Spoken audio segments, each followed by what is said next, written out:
Bonjour. Lors de la séance publique du Conseil municipal du 13 décembre dernier, nous avons adopté le budget 2023 et le programme triennal d'immobilisation pour les années 2023, 2024 et 2025. Vous ne serez pas surpris que je mentionne que cette année post-COVID a été difficile pour tous, même pour les finances municipales. En effet, nous avons tous été frappés par des hausses rapides de l'inflation, des coûts des matériaux, des taux d'intérêt et de l'énergie. Vous nous connaissez bien, le Conseil municipal et moi avons comme engagement que la taxation municipale reflète la capacité de payer des citoyens et nous allons nous y tenir. Pour ce faire, un travail important a été fait afin de réduire autant que possible les dépenses afin de limiter le plus possible l'effet de l'inflation sur le compte de taxes municipales. Malgré tout, nous pourrons investir dans des projets qui améliorent encore la qualité de vie de nos citoyens et nous continuerons d'améliorer nos infrastructures. En 2022, nous avons réalisé de nombreux projets dont je suis particulièrement fier, soit la mise à niveau du centre communautaire, l'aménagement des surfaces bétonnées au parc Edmours-JRV et au parc Jules Choquet, servant de patinoire et de terrain de pick-a-ball.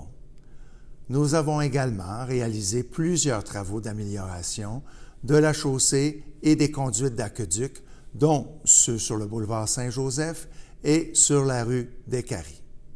Pour l'année 2023, nous avons tout de même de beaux projets à venir, dont la conception d'un skatepark, la piste de vélo de montagne, les améliorations du terrain de baseball au parc Arc-en-Ciel et des terrains de tennis du parc Edmours-JRV, la continuité de la mise à niveau du centre communautaire également. De plus, nous allons continuer d'investir dans le plan vert en faisant l'acquisition de terrains afin d'agrandir le parc naturel des étangs Charlebois. Des travaux d'amélioration de la chaussée et des conduites d'aqueduc sont également prévus sur différents tronçons.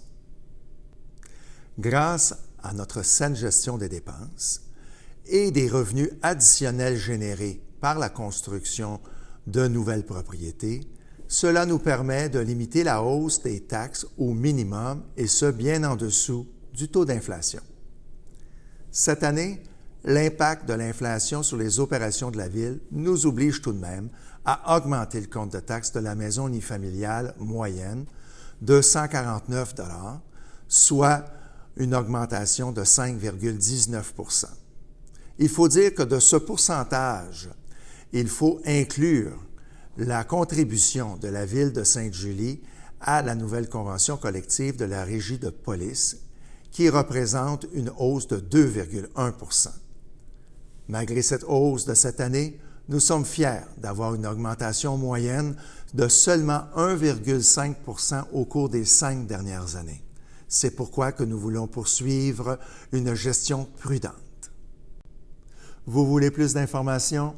Alors j'invite les citoyens à consulter le site Web de la Ville pour connaître tous les détails entourant le budget et le PTI 2023, 2024 et 2025. En terminant, je remercie l'ensemble des services municipaux pour leur rigueur ainsi que la Commission des finances, composée des conseillères municipales Lucie Bisson et Amélie Poirier, ainsi que de la directrice générale et du directeur général adjoint et trésorier. Merci, bonne soirée.